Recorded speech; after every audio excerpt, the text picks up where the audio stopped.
So, hello everyone. Thank you so much for joining this session today. I will once again introduce myself. Myself is Modi. I am one of the members of the test chat community, and currently I am working as a senior test automation engineer at Global. And thank you so much for joining us today. So, I think it's already the time. So, let's get started. Yeah, sorry. Before we start, I would like to tell that whatever questions you have during the session, so we will take it up at the end. So it would be like that only. So whatever question you have, you feel free to put it in the chat box. We have a Q&A section as well, but please use the chat box for all of your questions. And you can miss you whenever you come across any question. If any question pops in your mind, just feel free to ping it in the chat, and once after the session we will take it up all the questions. Okay, so let's get started.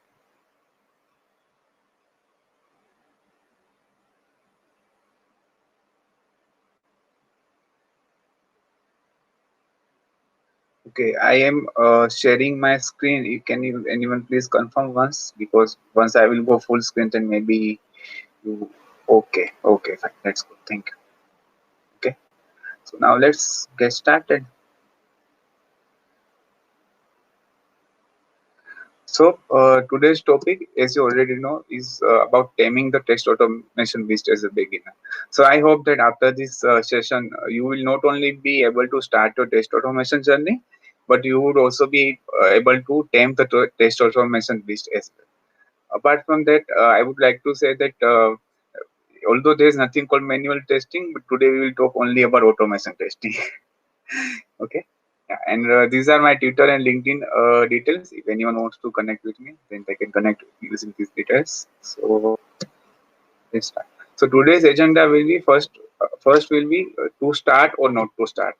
We will discuss if you should start your test automation journey or not, and how you can decide it. Then we will discuss how from where you start if you want to start it. Then we will discuss how you can continue your test automation journey for the short term, and then how you can continue for the long. Okay. Now, to start or not to start. So many people, they refrain, or they kind of have some kind of they have some kind of resistance about starting their test automation journey. And I'm not like judging them, but there can be many reasons, like because they have fear of coding, or they are not maybe interested of in the test automation. And there can be many reasons for that as well, because many times what happens, that test automation, even though so called there is 100% or smart or whatever you call it, that kind of test automation is in there, but still whenever some changes are made, you have to test it so-called manual manner. Okay, so that's why you would feel like, if even after automating you need to test it like that only, then why should you automate? So that's why many people refrain from starting with the test automation journey. One of the reason is also that because when people start that journey as a tester, so I am also one of that examples. So but many people are like me, that were not like uh, selected testing as a choice. It was not their first preference, they or they maybe had and only testing as their another, or as their only option. So let's say if someone is coming from the non-technical background, right? So testing is one of the most easy uh, easy way to get started to get entry in the IT world. So that's why many people do that. Also, many people used to come to testing because testing was not requiring coding skills at that point of time. Okay, and testing so yeah, so that was the thing. So because of these kind of things, people are afraid uh, afraid to overcome those things, and they are like they are like scared that I am coming from non-technical background, or I came into testing because I did not want to do coding, and now will have to do coding. I will have to learn all those things, and how I will be able to do that? Okay, so that is many times the reason. So many times people are saying that they are not interested in doing test automation, but the reality is they are mostly afraid of it, or they don't feel like it's valuable. And automation can only be valuable if it's done properly, and most of the time it's not done, and many times it's not done properly. That's why people feel like it's not having that much value. But believe me when I say this, that if you have done test automation in a proper manner, then it will definitely help you as a tester, and it will be helpful to the business as well, because the redundant scenarios which you are executing, one that would be eliminated, and the part which only humans can do and which humans must do, the real testing, the exploratory testing, can be done by the testers. So that is the thing. So, and I would like to say that be honest about it. Means don't feel like, means be honest about it. Accept it. If you don't know coding, it's fine. There is no big deal. If you are coming from non-technical background, that is also fine. Believe me when I say this, that I have really seen many people, and worked with some people closely, that who are not coming from such technical background, as from like core IT or core computer science field, as per their education. But you would not know that until you discuss with them. They are so good at doing test automation. They are so good at understanding the technical part aspects of things, not just the test automation, the test application, how generally the things work, how browsers work, how APIs work, so on and so forth. So I have seen many people do that, and when we maybe sometime later, when we get more close, get more in touch with them, and then we discuss someday, and then we realize that, oh, this person is not from that background. So it's completely not the case there. So my request to everyone attending this session would be to first, identify that whether your lack of interest is a genuine one, or are you afraid, or are you refraining yourself because of this kind of challenges, or this kind of mindset. So introspect with yourself, be honest about it, and accept it. That means no one comes learning everything from their mother's womb. Not everyone is Abhimanyu.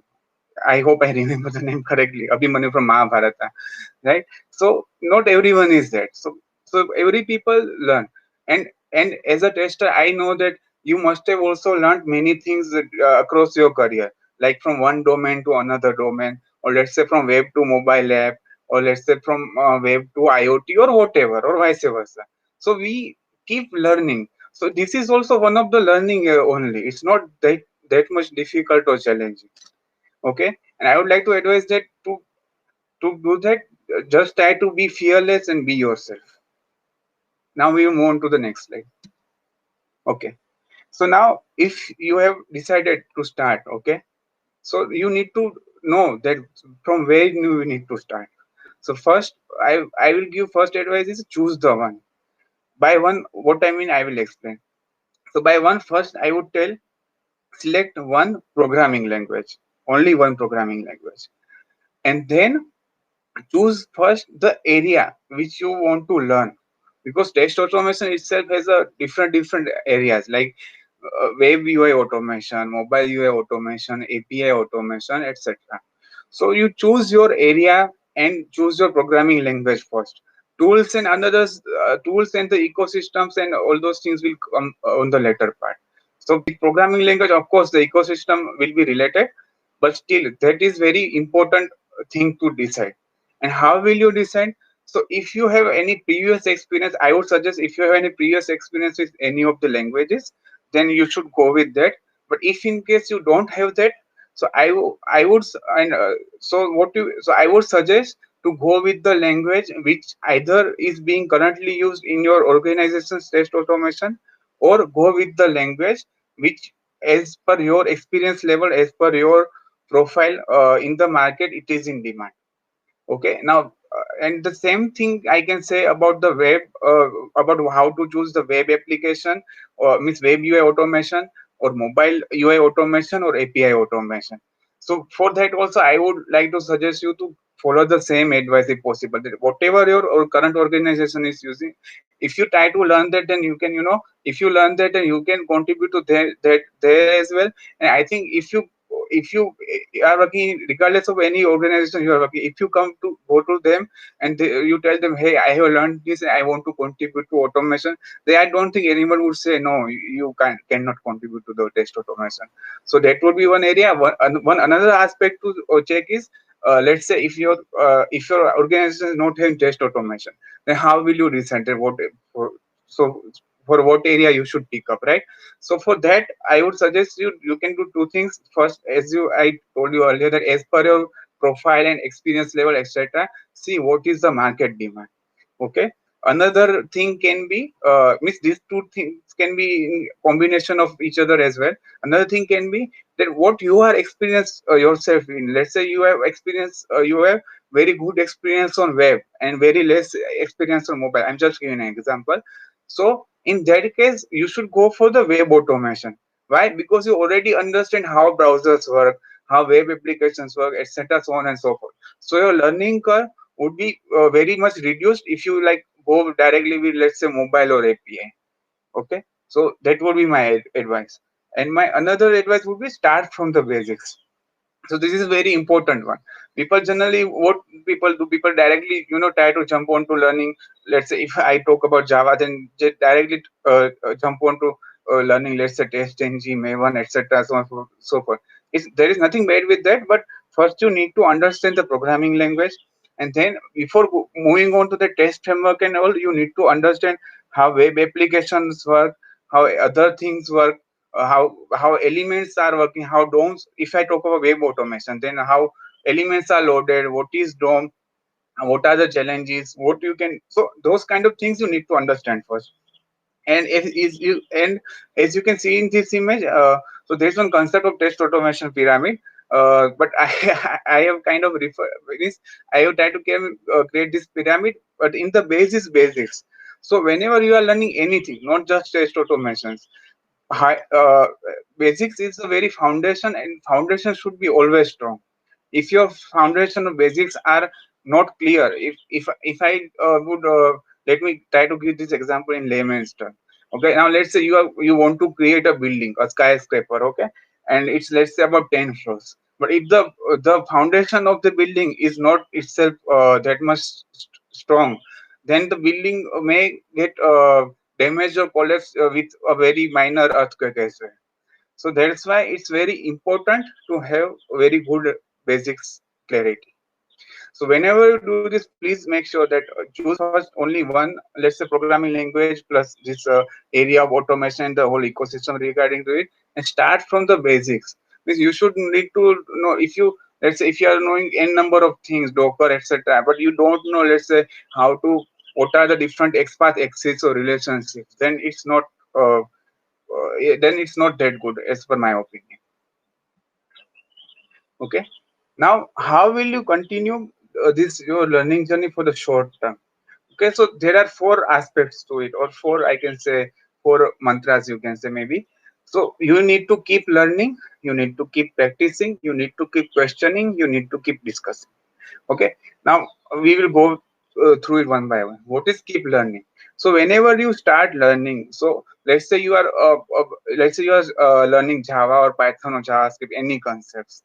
Okay, so mostly what people have habit that they will learn, let's say, maybe two or three topics, or if they are referring from book, then one or two chapters at one go, and then they would try to practice. I would suggest do not do that. I have also made that mistake.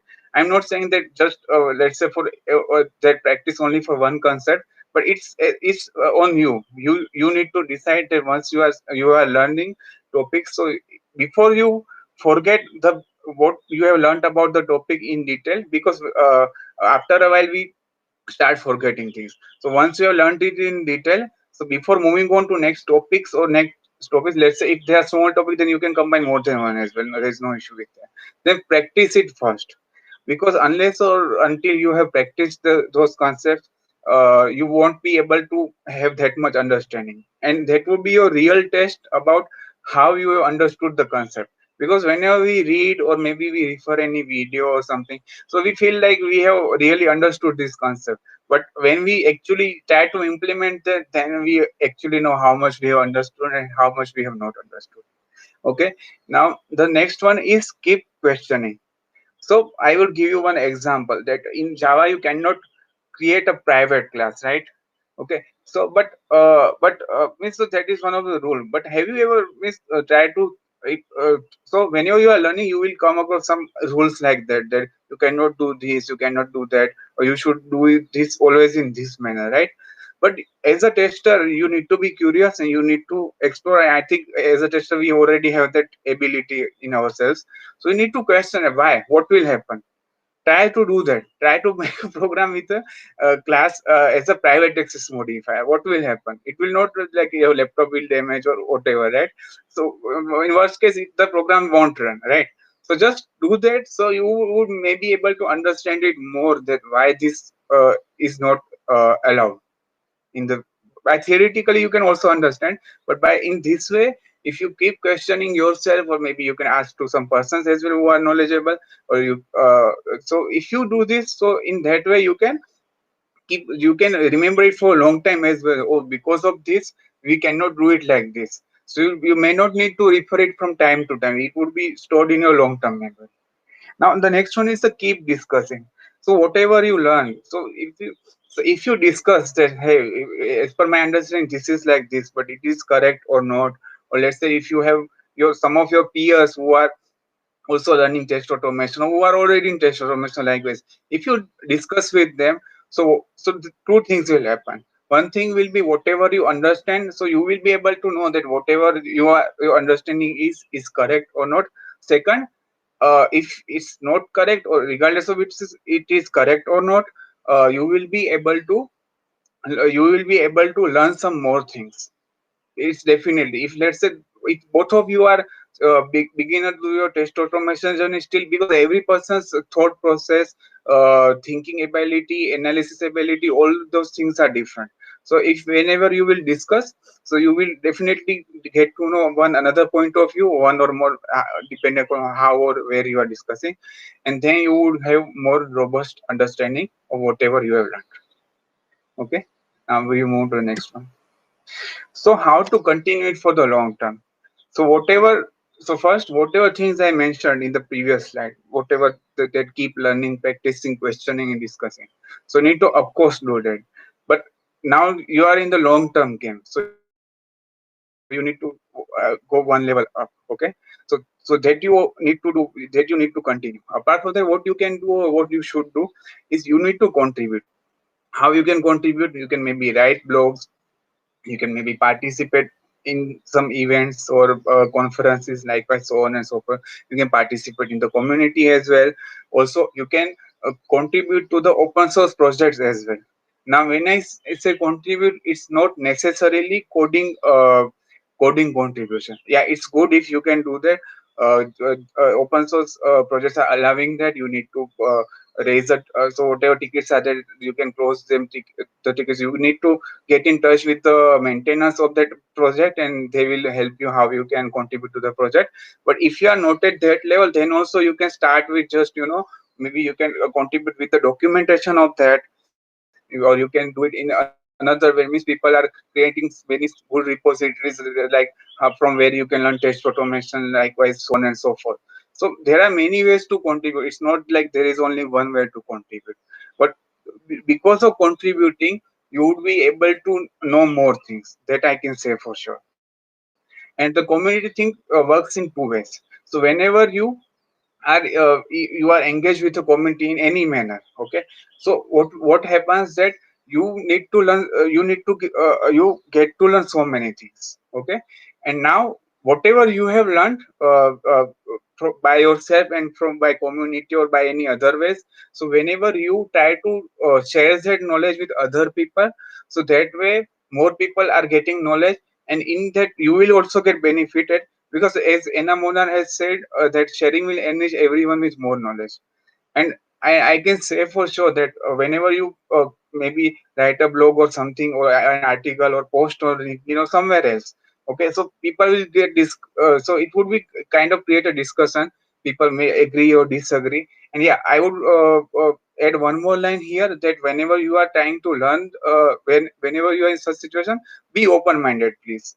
Because and try to be, let's say if you are on the another part, let's say someone else has written, then try to be respectful even if you are disagreeing. So these two things you need to keep in mind. Because whenever, if someone is giving you some positive feedback, someone is giving you feedback that maybe you are wrong at this point of view, so you need to accept it gracefully. There's nothing wrong in that. No one knows everything. So if you have that such kind of open mindset, then you would definitely uh, learn more and more things. Okay, now the next point is depth is greater than breadth. So what I mean by this point, so when you start learning, let's say you have I will give example of Java. So let's say you have started learning Java. Okay, now you have learned Java, and let's say you are starting with the web UI automation area. So you will learn that how browsers work, how the DOM work, how the XPath, CSS, element locators, or etc. So on and so forth. Then you will start, so you will learn the entire ecosystem. Okay, now you will say, let's say, okay, I have learned this. Now I will go to the Python ecosystem. Okay, I have learned this, I will go to the JavaScript ecosystem. But you can do that. I'm not saying there is anything wrong in that. But what people generally do is that they have like very basic or very working knowledge of this ecosystem, and then they move on to the next things. It can be tool, or it can be entire ecosystem, it can be programming language, anything. So but it's very wrong, because it kind of happens that you know everything but you don't know anything in detail. So my request to every one of you would be to first, let's say if you have started with Java and web UI example, I will continue that example only. So first you learn Java in detail. First you learn how web UI so how browsers work, how CSS or XPath work, how elements are loaded in the DOM. There are many things. How Selenium, if you are working with Selenium, then how Selenium weights work. Then let's say if you let's say if you are learning with the test framework as TestNG, then how TestNG works. Then let's say you're working with Maven works. So you need then let's say for CI/CD you're learning how Jenkins work. So now you have learned this. Now after learning that, you can maybe move on to, let's say in Java only, let's say you can learn that if TestNG works like this, how will JUnit work? Then you can maybe start exploring that. Or maybe you can say that if you feel like now you have learned everything in detail, then you can maybe move on to the next language or next tool or next ecosystem. So please keep this point in mind, because I have seen that many people try to learn many things, and there is nothing bad with it if you have like knowledge of many things even a basic level, because it also can, so whenever in future maybe let's say you need to switch your language, switch to that ecosystem, so for at that point of time it helps. But if you are not expert in, or if you don't have deep level knowledge in any one of these ecosystem or language, then it would create problem for you. So that's why I would request that first get hands-on or very deep knowledge in one area, then you can start exploring other areas. Okay, and now the last one is maintain the balance. So many people uh, what do they do, that once they start learning these things, so they, let's say, start learning more than one UI automation tools for web UI, or maybe let's say more than one UI automation tool who can do which can do web and mobile and everything. Okay, and there is nothing wrong with that. But let's say if you are learning 10 tools which are doing the same thing, but if let's say you don't know how maybe Jenkins work or CI/CD work, okay, or how let's say GitHub and Git and all those concepts work, then it will be meaningless. Okay, and let's say if you, at the same time, let's say if you let's say if you have only worked with web UI till your current career point, okay, and now you are moving on to the mobile UI, and now you are in automation, so you have been given mobile UI automation. Okay, so you are doing that, but if you are not understanding how mobile application works, or how, let's say, if you are into new domain, that new domain works, if you don't understand the application under test, if you don't understand about how differently, let's say, if you are working with APM, then how differently APM works than Selenium. So it would create a kind of chaos, I will say. So whenever you are trying to learn, you need to know how to maintain that balance. That it should not be like one side is very heavy, other side is very less in weight. So with that, I would like to end this presentation, and now we are open to the question and answers. Thank you so much.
Okay. I think I found the first question, which is from Ankita. Which language is easy for automation? So, Ankita, it's not like means one is easy or one not tough. As I said that that whatever. So, as per your experience, right? Let's say if you have in your college time or maybe during your work experience, if you have already some exposure with Java or Python or JavaScript, you can start with that. Okay, and let's say if you don't have any experience in any of these languages, then I would suggest that as per your experience level and all, whatever language is in demand, you can start with that. There is nothing, I believe that there is nothing like easy or difficult once you start learning. So one thing I forgot to mention during that presentation, that whenever you start learning, so once you have that habit, you also automatically start learning what how to learn. That gets automatically inbuilt in your system. For example, if you started learning cycling, so you cannot forget that, right? So in the same way, when you start learning, let's say one language or one ecosystem, so if you are understand the basics, that generally if I talk about any language, so what it will consist of, it will consist of the syntax, the looping structures, the conditional structures, data structures. There are like maybe I maybe might be missing some points here, but there are, it's kind of, there is similarities of fixed structure, I can say that that in all languages you will find this data types and likewise. Okay, so if you know that, let's say these are the things, then maybe let's say if you started with Java, then you need to know that, oh, if you are sitting in Python, then you first need to know what are the data types, what are the syntax for the conditional uh, or this looping statement, what kind of data structures it provides. So that way it will be so. Whenever you have learned your first language for automation, so when you are moving to your next language for automation, so at that point of time you will be able to know, so process would be easier to migrate from one language to another language. But it will still be time consuming. I'm not saying that it will be like, just like many people are thinking that automation automatically, like just to wave the wand and it starts working. It would not be like that, but it would definitely be easier. So I hope I have understood your question correctly and answered is correctly as well. If it's not the case, then please let me know in the chat box.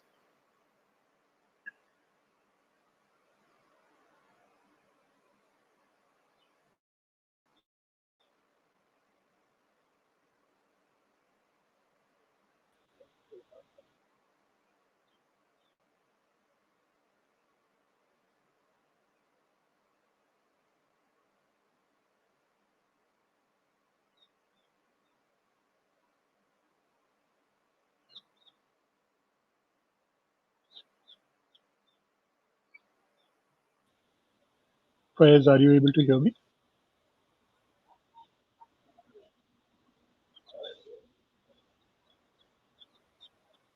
Faiz, Yeah. are you able to hear me? Yes. Okay, is the audience able to hear me? Can you confirm, please?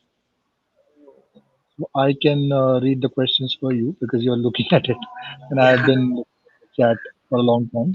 So there's a very interesting question that came in from Shefali, Okay. and uh, She has asked. It often happens that we start to learn something new, and then we often lose track in between. What tips would you like to give when that? What tips do you want to give that that keeps one continuing learning? So how do Okay, you? yeah, yeah. Please continue. Sorry. Hello. Oh, I think. Yeah. How So if I have understood the question correctly, that means so whenever I just if I mean to say that we start learning, let's say for example I start learning Java, and then maybe I'm not able to continue due to some reason, personal reason, professional reason, anything can be there, right? So how to keep on the momentum? Okay, so that signatures I have also faced. So what I will try to give advice based on that. Okay, so it happens that maybe we set up a target that, let's say, in this by end of this year I will be able to learn this, but due to some situation, because don't have everything in our control, right? So because of the professional commitments or personal commitments, or there are some situations like emergency something, so due to that, many times what happens, like we cannot continue. So I would so first be so first advice would be to not be guilty about it. Because many times we feel guilty, oh, I had decided that I will run this by this point of time, but then we are not able to do that, so we feel somehow, even if it's not in our control, then we still feel guilty about ourselves. It's absolutely fine. Okay, we need rest from time to time. You cannot keep continuously learning things, right? So let's say if you have got a gap, let's say if you, due to some reason, let's say you have got a gap of maybe 1 month or 2 months. Okay, so first you need not to be guilty about it, and it's fine that if you get, let's say if you have started something and if you drop it because you are not able to continue it, then you won't be able to run.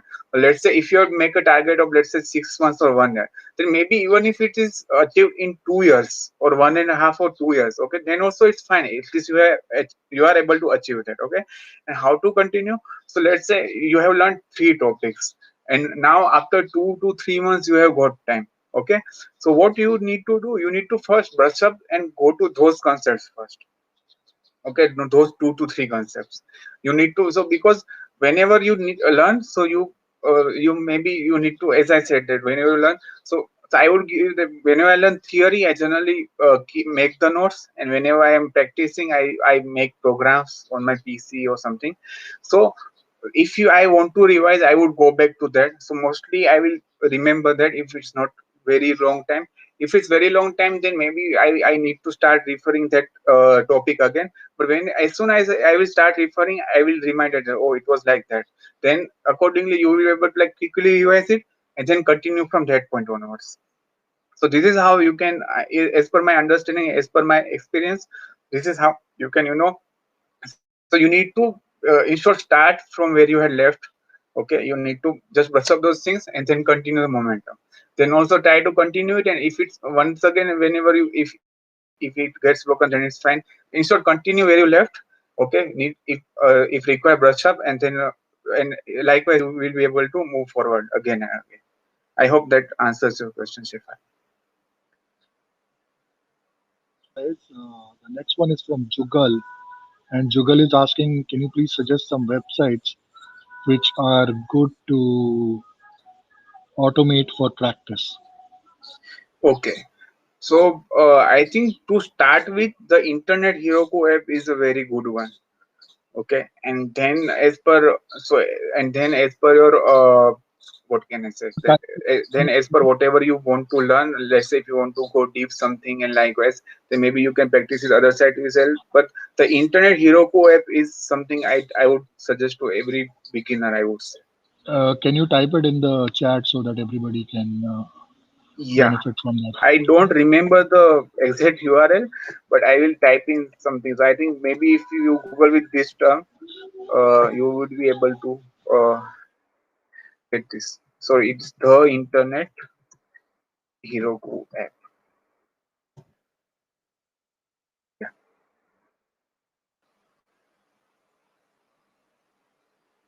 Is another question, and this is from Pranav. Pranav is asking how. to learn mobile automation? Okay.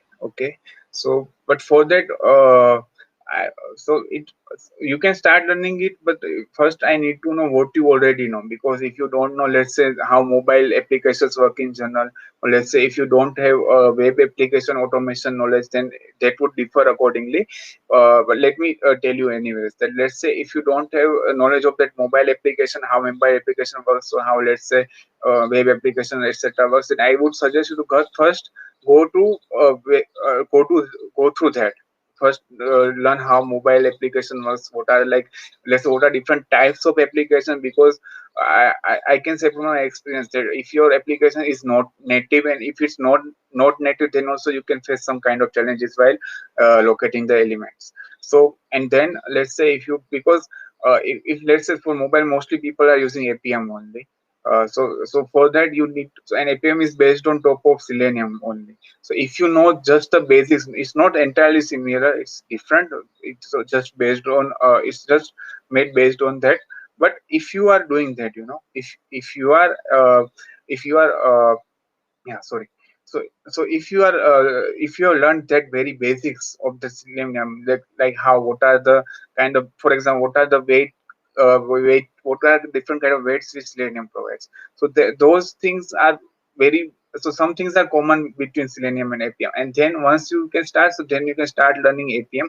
So in APM, so if you are learning APM, sorry, so if you're running APM, if you're, let's say, using with any other, let's say if you're going with XCUI test, or let's say Espresso or something, so the first thing you need to understand is how to locate the elements, what are the different kind of weight strategy it provides, likewise, etc., so on and so forth.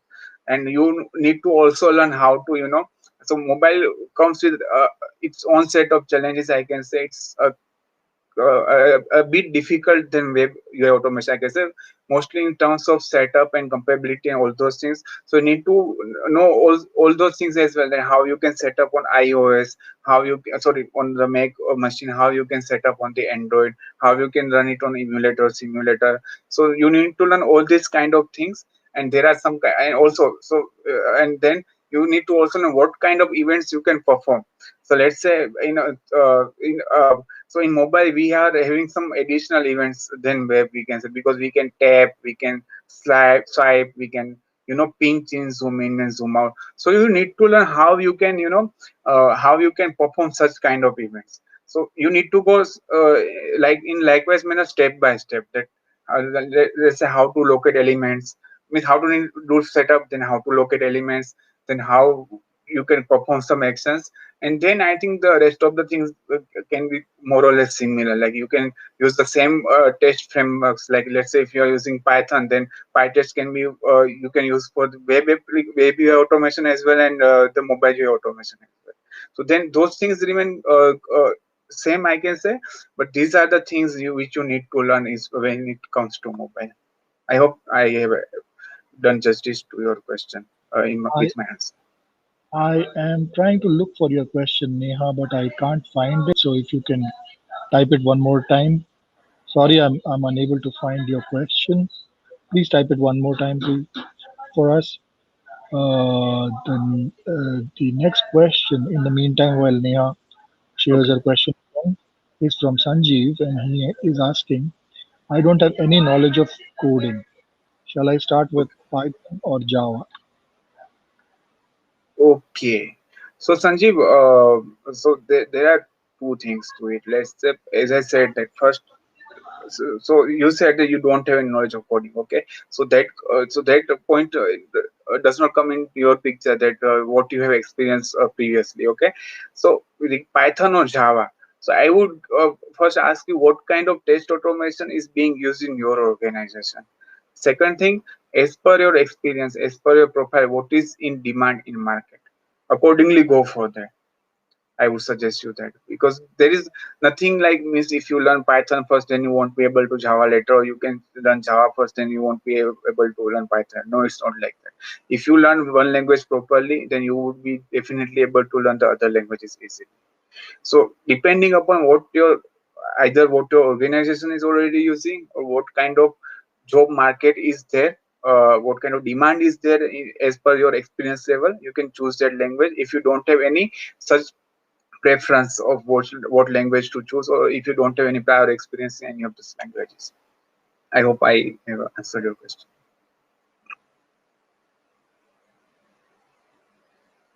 Cleared a question again.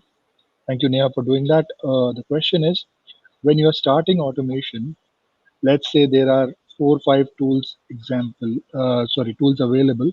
For example, Okay. API, we have Postman, Rest Assured, Test Project, and the list goes on and on. So how Okay. can we decide which one tool to start with? Okay. Uh, okay. So, so the question is about Brijesh. So the question is about doing test automation at the organization level, or when you are learning. I did not So get when you're that part. learning, when you're learning, and when you come to know that there are 4 or 5 tools already Okay. available, Okay. Yeah. so Yeah. which Yeah. I one should understand. I start with? Yeah, Is yeah, the yeah, question. yeah, yeah, yeah, yeah. Yeah, that is good question.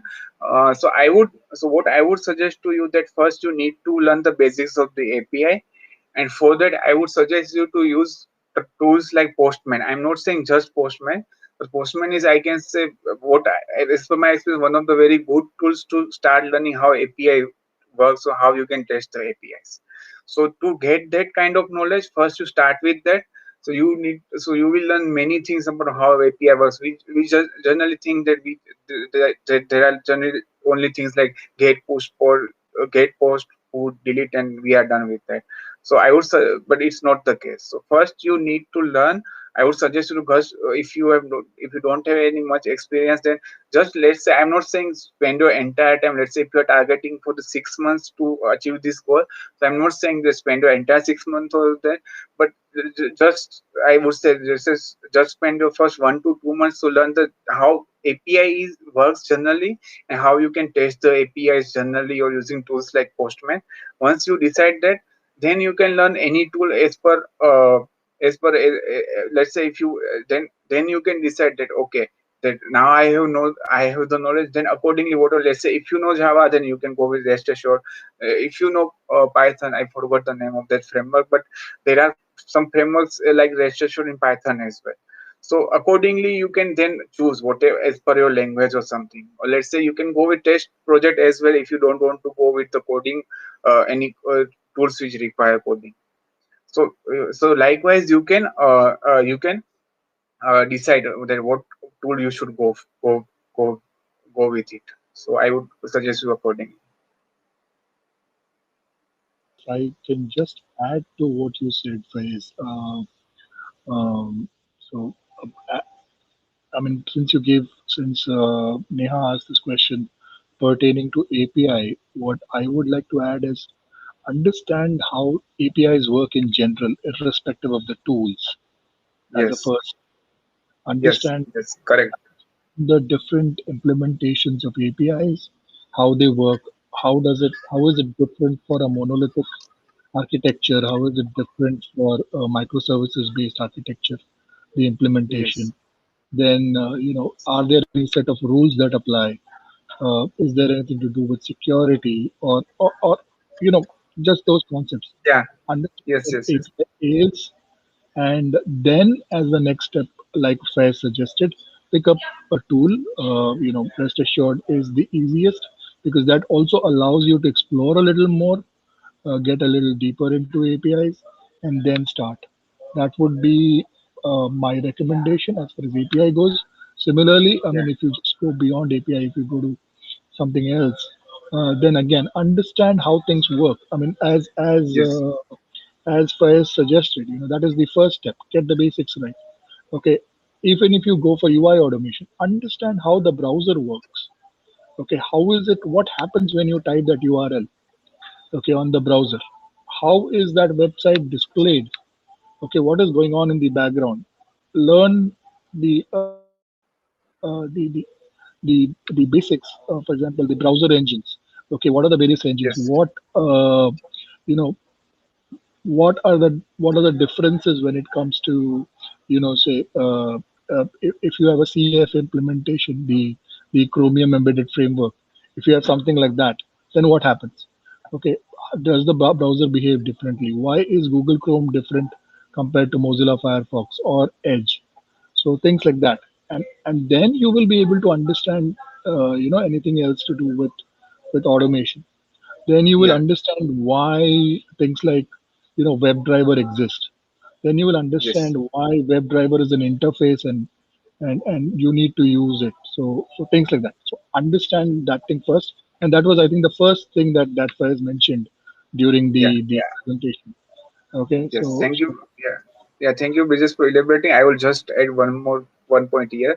Right, please. Miss, I'm not saying that don't need knowledge of tools, but tools should not be what I can say your first point of learning. As Bridges said, and I had also mentioned in my presentation as well.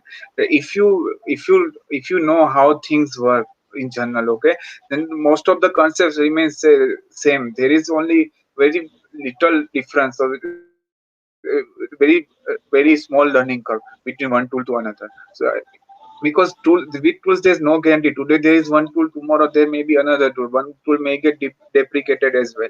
So you never know what will happen. But if you have your basics clear, then you don't have to worry about it. Yeah, exactly. Thank you, Faiz. So I have a question, okay, Okay. and this question I have because I went through it myself. Okay, so Okay. so to be able to get my foothold on automation, because everybody is doing and it is very lucrative in terms of salary and everything. So everybody is jumping in the bandwagon, which is okay, which is fair. Yeah. But how do I get over the fear of failure as the first step? Because the first step is, what if I get my code wrong? What if it doesn't work? What if I don't remember the syntax? Okay, so all those things are playing on my mind, and I am Okay. scared to start. Okay, so how do I get over that fear of failure? That is the question that I have. Okay. Okay. Yeah, that's a very good question, I would say. So to do that, first you need to understand, accept that whatever you don't know everything. Okay, so it's fine. There is nothing bad with that. Okay, and people are jokingly say, but it is also partially correct that if let's say Google or Stack Overflow is down for some time, then people won't be able to code their programs properly, because we cannot remember, because if I talk about syntax, then so mostly people are using IDs. So it can happen that you cannot remember syntax as much. So what I would suggest that to overcome that fear of failure, you should try. And I think to fail fast, it's one of the good thing I can say.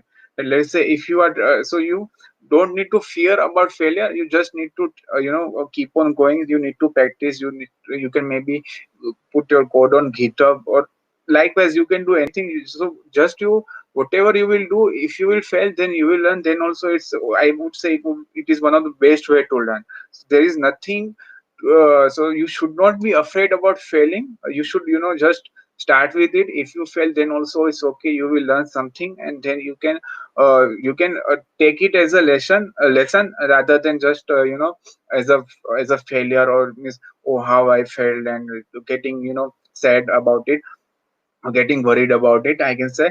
So just try, give your best. If you fail also, then also so you will learn. If you don't fail, then also you will learn. So there's no need to no need to have such kind of things going on in mind, that let's say if I don't want remember syntax, what will happen. IDs are there, in real world scenario. IDs are being used to automate the things. So, or even for development as well, so they will help you with your syntaxes and all those things.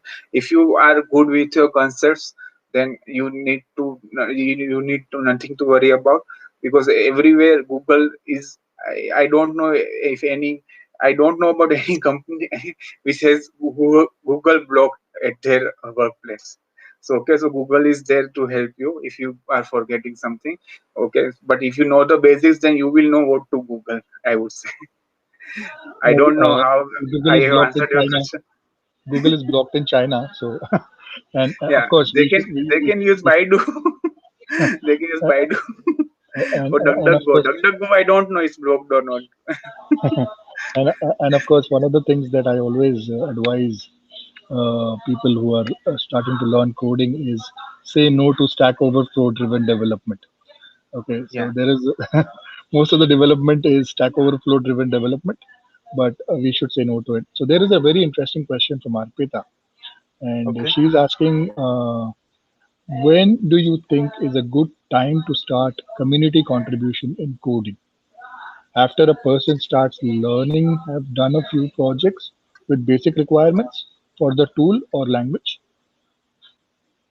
when do you Okay. think is the right time? Okay. So it so contribution I consider it in two way. Maybe I forgot to mention when I was presenting. So let's say if you have learned something, okay. So you can first go and create so on an account on GitHub. It's absolutely free. And whatever you have practiced or whatever you have learned or whatever you learn and you want to implement, you can showcase there in form of different repositories. Okay, so that you can do at any point of time. There is I guess there is no restriction on that. You can do it from the first day itself. That let's say I'm learning this topic. I will before so with learning or before learning that topic, you need to learn how Git and all these things work, and they are also now providing GitHub desktop and other things as well, which is very easy. You don't need to go with command line in the initial days. You can use this GitHub desktop and other things, which is very I guess having very good user experience, and it's very easy to do that. So from first day itself, you can start creating those kind of repos. And once you have created such repos, you are confident about it. You can maybe go to the people who are having good knowledge, and you can maybe tell them to review it if possible, so that so that if you are wrong somewhere, and likewise then you can correct those things. Also, apart from that, if you are engaging in community and or otherwise you are active on the social media platforms and discussing and engaging with different people, then at one point of time you will be able to know that if your understanding is correct or not. And when you have that kind of confidence, you will get to know that I know that, let me try this one. Okay, and then you can maybe reach out to some of the that repository maintainers, and you can maybe check with them that if how you can put it. Mostly it's about just the whatever open issues are there, you can work on that. Mostly it's likewise only, but if it's another case, then also it will be fine, and your code will be reviewed by them also. So it's not like that if you will do something wrong, then maybe it will hamper that was a no. Whatever you will do, it will be with a good, very thorough process, and with that you will be also be able to learn that these things can be done like this way, or also these things cannot be done in this way, and likewise so on and so on. So once you have that kind of then you can, I think, move forward to that.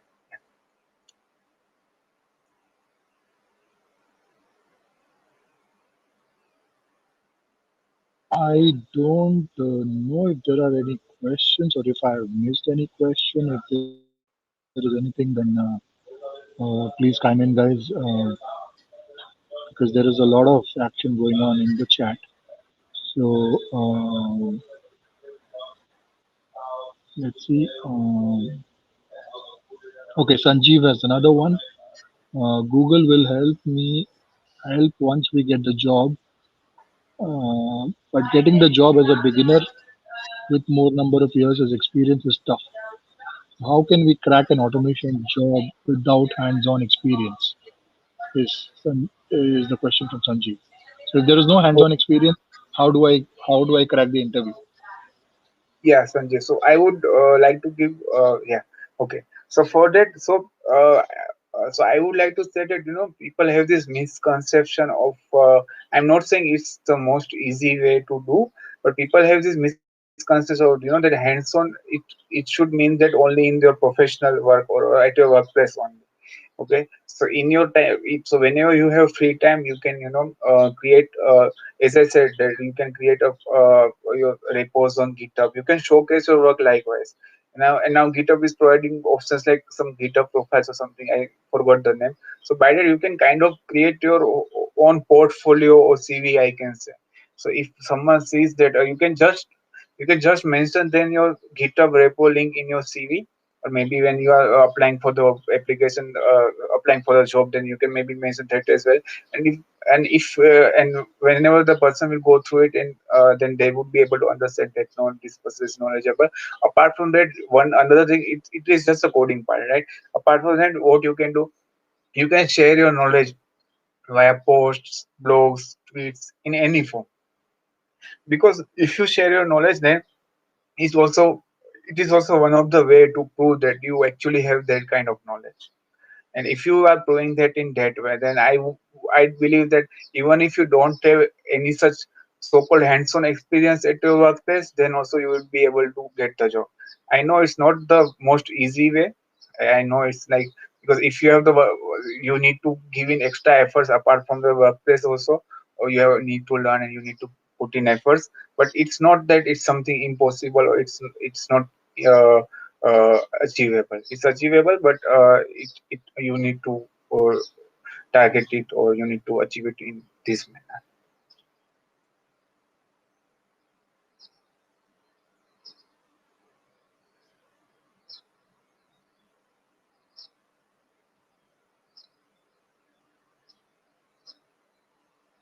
Looking at the chat, I don't see any more questions.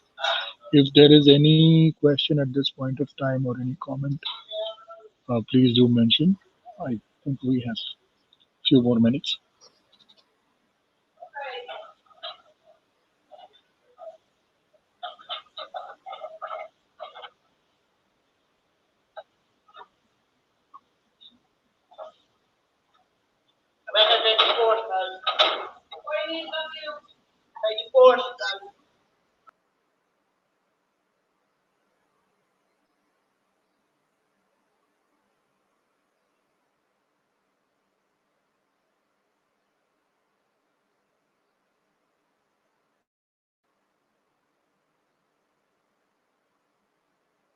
Request from Gaurav. Uh, he he was engaged somewhere else. Engaged is a very nice word, Gaurav. So can you summarize the whole thing once again for people who joined late or missed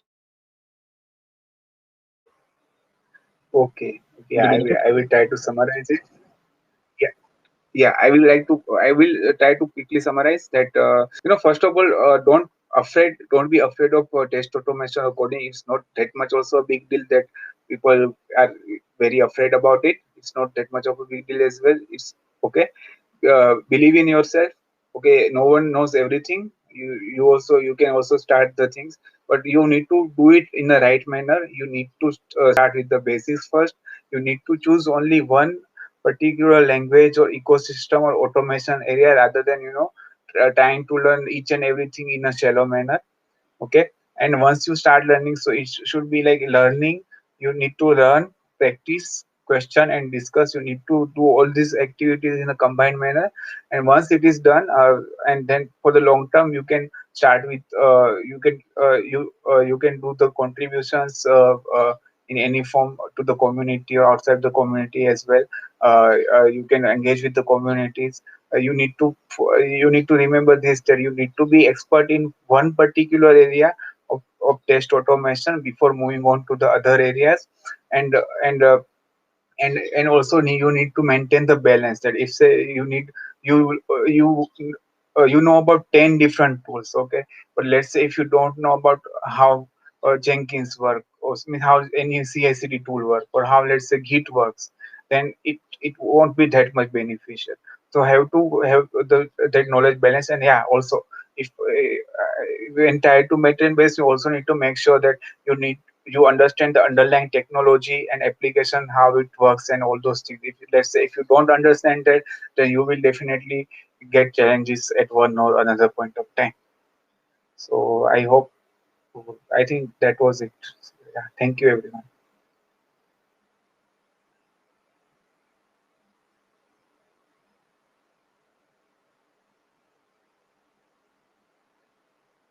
Whereas, yeah, for everybody's benefit, the recording will be shared in the test chat YouTube channel. I have shared the link of the channel in the chat. You can subscribe and hit the bell notifications as soon as the recording is uploaded. You will get a notification. Thank you so much, everyone, for joining in. Faiz, it was a wonderful presentation. Good questions. Within the community, there is a lot of help available in the chat itself. There are so many people I can see who are already doing a lot of cool things with automation. So those of you who are new or are exploring can hook up with some people in the group. They are great people to Yes. help. They are good mentors. Faiz, of course, is there, but we also have, if I can scroll the list, I see Arpita, I see Gaurav, I see Jugal, I see Sachin. Okay, Paul had joined the session. So Paul uh, is a great guy. He can help you with a lot of stuff. He has some really cool advice on test automation. So yeah, uh, stay connected, be a part of the community, ask questions, keep learning, and thank you so much, Faiz, for doing this. This was really Yeah. really helpful. Yeah. Yeah. Thank you so much, everyone. Thank you so